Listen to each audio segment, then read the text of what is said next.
Hello and welcome to Nick V Uncensored. Today we've got Ven Miller. He's been a Hollywood producer since the 90s, and he's here to expose the system, the control system.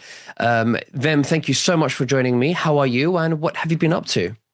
Great, Nick. Thank you so much for having me on your show. It's a great pleasure. What I've been up to recently, I'll kind of start, more recent, last couple of years is, my background is I've been exposing a lot of corruption, a lot of the sort of things that you expose on your show, a lot of the things that the mainstream media doesn't want you to know about, which is what I've been doing for about the last 8 years after leaving the traditional Hollywood game. And on our platform, America Happens, we've exposed a whole bunch of aspects of corruption, including very early on what was going on with COVID, the J6 situation, and some of the truths behind that the mainstream media doesn't talk about. The Route 91 shooting, which is a Las Vegas massacre, which my business partner, Mindy Robinson, eloquently exposed in her documentary. And throughout all of this, most recently, about 17 months ago, I was falsely accused of being the third Trump assassin by a Sheriff Chad Bianco of Riverside County, who then declared his run for California governor. So my most recent project in all of this, barrage of exposing corruption has really been to expose what's happening with this California governor's race with Chad Bianco, the lies that he's told, because there are some, as you know, the great candidates never are getting the spotlight they should get, and when I realized that, somebody that I'm now friends with, but who I had heard about, named Louis Herms, who's been an individual that's exposed all kinds of corruption through the years, definitely paid a heavy price for it. Well, once I realized he's running for governor, it became even more important for me to come on these podcasts and tell these stories, because we have some really bad deep state type individuals that aren't going to do anything to repair America, aren't going to repair California. And so I'm here kind of to tell you a whole barrage of stories as far as my experiences, but also currently what we're doing, which is exposing this Sheriff Chad Bianco and his indiscretions against the people. So, with this Chad Bianco guy, is he running as a Democrat or a conservative?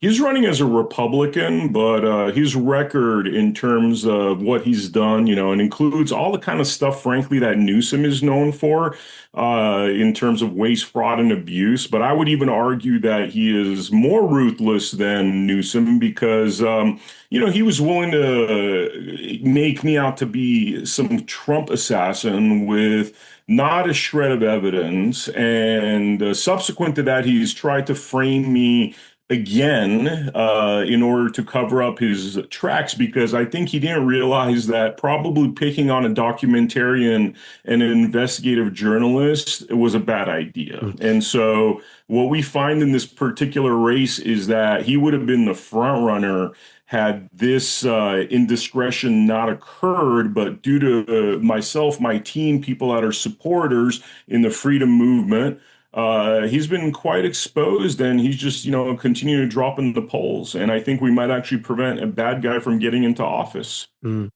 So this guy, Chad Bianco guy, how is he? What's his argument? I mean, if someone was to ask him, why are you saying that Ven Miller is the assassinator or the attempted assassinator of Trump, what would his argument be? Why does he think that? I mean, he would just lie because there's not a shred of evidence. And this is actually for people that are interested in seeing the facts of what happened, because fortunately I recorded everything that occurred. You could go to our platform, americahappens.com. There's three key pieces there. One is called the mother lode of California ballot fraud. The second piece is called the Third Assassin documentary preview. It's about 12 minutes long. The third piece is called geriatric terrorism. For people that have, the 35 minutes of patience that it would take to watch all these things, you will see the chronology of events that led up to this assassination hoax and what was done by Chad Bianco and the lies that were told by Chad Bianco to essentially create this. He was trying to create a fake hero. He was trying to curry favor with the Trump administration because he was planning on running for governor. He's done this sort of thing to a lot of people. He's never done it to an investigative journalist that knows how to cover the story, which was, I think, his fatal mistake. But those three pieces explain everything leading up to the assassination hoax. And I could give you a brief on each one so people kind of know what to expect. The first piece, Motherlode of California ballot fraud, actually shows that for the week before this assassination hoax, I was researching a story, investigating a story about how 150 semi trucks filled with unlawful ballots were being transported all through the west coast of California. And I have receipts for everything I've said. In fact, President Donald Trump on December 14, 2025, announced that they had discovered truckloads of ballot fraud in California, and that's in reference to this investigation. Mm-hmm. Well, lo and behold, as I'm in the thick of this investigation, I go to a President Trump rally in Coachella, and two other pieces that I referenced, the Third Assassin documentary, as well as the geriatric terrorism piece, explain what happened there.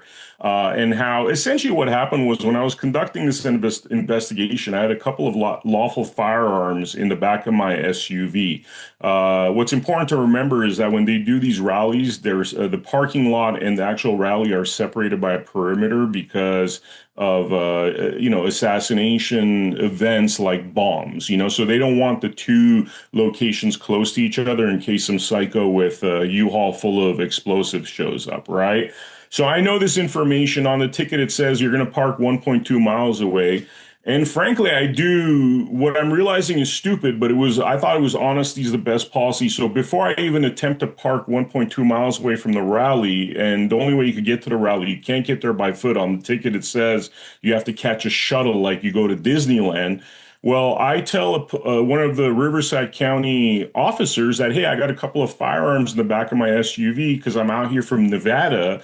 And I even offer for them to hold on to these firearms. This is all recorded, by the way. This is all recorded. Obviously, there's been no charges against me. The FBI and Secret Service immediately came out and said, this guy's no assassin.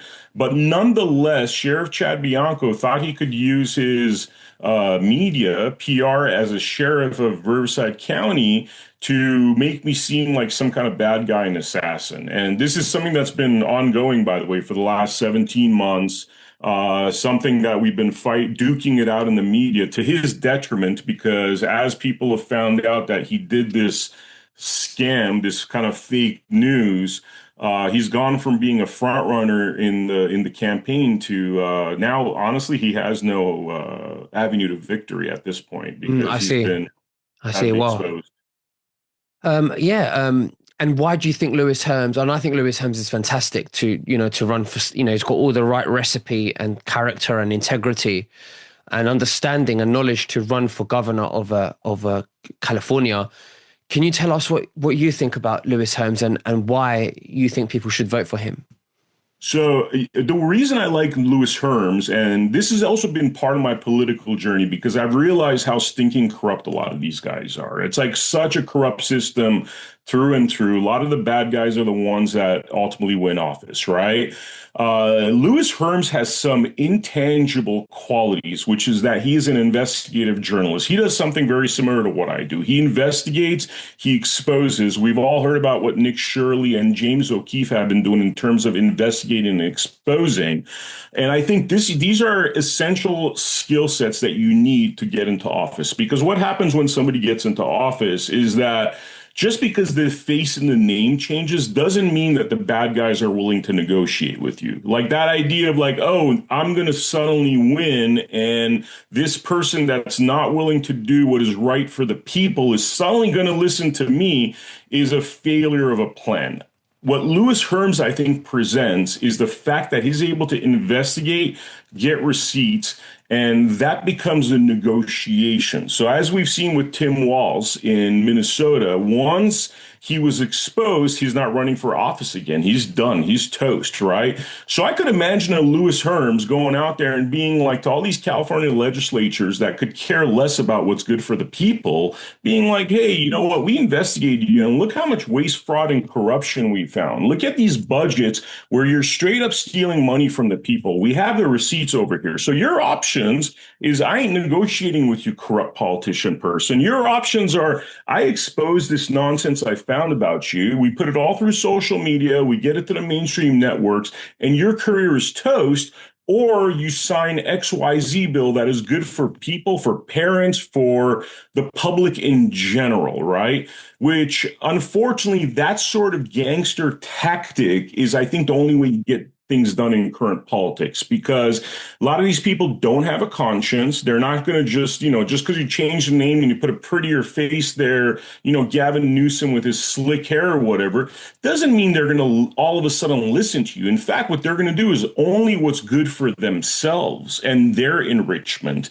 And exposure is the way you stop that. And Lewis Herms has that intangible character background to be able to, provide that kind of a negotiation tactic with some of these vultures.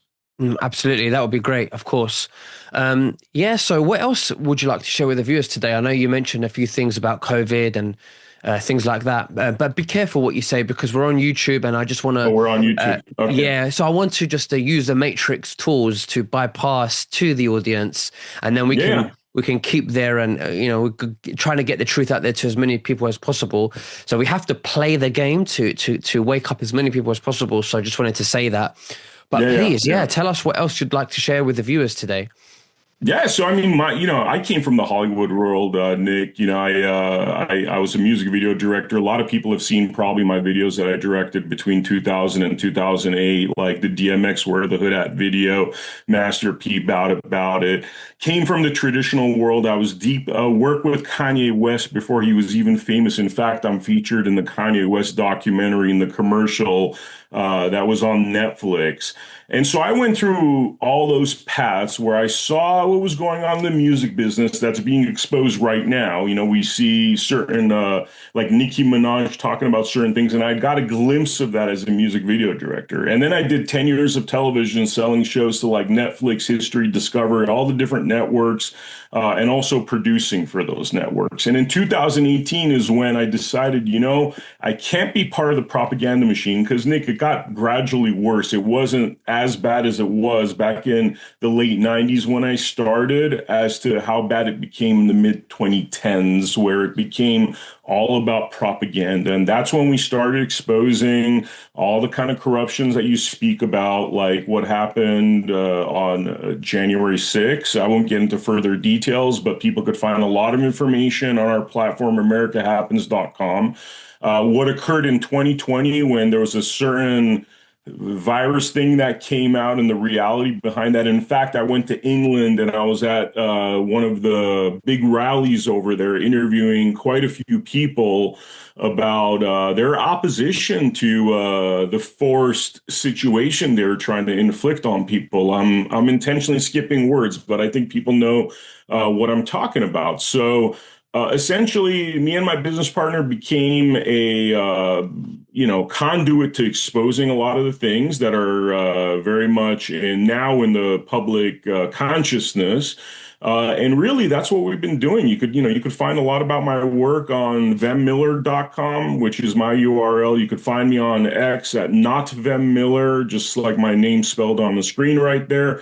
On americahappens.com. Recently, we launched a new company called the Media Assassins, which is really geared towards exposing and removing corrupt individuals. We've successfully thus far removed 4 corrupt judges, some lawyers as well. And we do this through a combination of journalism, documentary making, but also we've incorporated a lawfare aspect to what we do. So a lot of the times we will not only do a documentary, but we will do an actual lawsuit that explains the indiscretions of somebody. So they're kind of getting hit from this two-pronged approach. And that seems to be successful, man. It seems to be successful. I wish there was more of it happening because I think recently we're realizing how dark our world is and Mm. who really controls stuff. But we try to do what we can with our limited resources. So tell me something about Hollywood. Is it true all these blood contracts and, signing your name in blood and all these rituals and selling your soul and adding Luciferian or satanic or even pedophilia subliminal messages into the music, especially at the Oh, highest 100%. levels? Talk to me about That I that. say 100% because I was a music video director for a real long time and I was a very successful music video director. And one of the things I noted very early on in my career, this is why, I got along with Kanye so well early on in his career is because he was one of the few artists that were not doing that. But it was, when you're listening to music as a music video director, which is that every single day I'd get 2, 3 tracks. Hey, listen to these new tracks. Well, every single track was like drugs, sex, promiscuity, glorifying black people like Jay-Z that were drug dealers, right? That were literally poisoning their own neighborhoods. Like, this is not the kind of stuff Malcolm X or Martin Luther King would have been like, this is cool to rap about how you are poisoning your own neighborhood. So it became very obvious to me that the root of this music had a sinister agenda. I never at that time realized that where the head of the snake was as we have today, but it was very clear to me that the music that they're trying to make music videos out of was filth, right? The thing about me, and this is the reason why I was removed a little bit from the really nasty stuff that's come into the public consciousness is because I've always been a producer, director, writer, editor. The people that usually fall into that are the people that are desperate. So let's say you're an actor or you're a musician of substandard talent. You are more likely to do horrible, heinous stuff for power because your talent is not even enough to survive without that. And I would notice that wait a minute, this person is quite average, but all of a sudden they got all the producers writing music for them. They got all the success in the world. And that's when it started to click.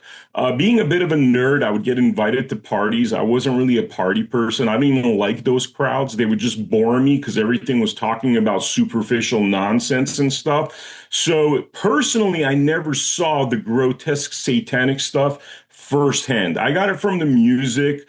I got it from hearing about it like later on in my career.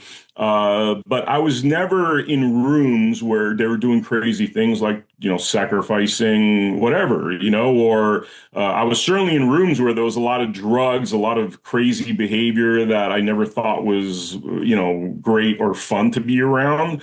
But I've always been a nerd about the work. I mean, even the work that you see that I've done in music videos, there's a lot of videos that were nominated for being like breakthrough videos and conceptually great, which has always been my lane, and I'm not trying to, pump up what I am, but I've always had a different level of talent that's kind of kept me away from having to bend the knee and do horrible things because usually the people that are doing that are not the talented people. Usually those are people that have to make sacrifices for fame. And also one other thing I would add, there was a time that I was such a popular music video director because I became huge in hip hop videos, right? So I would go to Harlem just to hang out. I'm not kidding. There'd be like 100 kids following me around because they saw me on the making the video episode on MTV. They'd be like, "Oh, that's Vem, the director." And frankly, man, that fame thing has never been anything to me. It just has not been something that I've sought. And therefore, I was kept away from a lot of that nasty stuff, even though I knew it was there. Mm. Do you think now that the music industry is collapsing? Because I feel like it's gone very quiet. Nothing's really going on, Mhm. in my opinion. But I mean, just 10 years ago, a new song would come out and everyone would know it. And it was quite frequent where, if a good song came out, people would talk about it. But I feel like no one's talking about music anymore. It's like it's the industry's died out. I don't know if it's because of me personally and I'm not in tune with it. Maybe I'm not. But what do you think about that? Oh, it's changed considerably because you had it so centralized at one point that now you actually have to seek out some of the music. It's not like all over billboards. I've actually lived in London for like a year, and I remember you would see the latest thing on the billboards, the bus stops, on the buses, you Yeah. know? And it's not, the power has declined. Part of that is, early on because of Napster. That was a big reason why their power started to collapse. It went more independent. I think in general, when it comes to entertainment, movies and music are just not the same. It's not centralized. It's so fragmented now that you might see a really quality, hear a quality track or see a quality film on X or YouTube or other outlets where people just get to release stuff independently as opposed to the big megaphone they had. And I think people are just tired of it, man, because anything coming from these organized, the Hollywood and the music business, unfortunately, is like crap work. There's very few good directors out there. You guys produce one of the best directors out there, Christopher Nolan, who actually releases good movies that people want to see.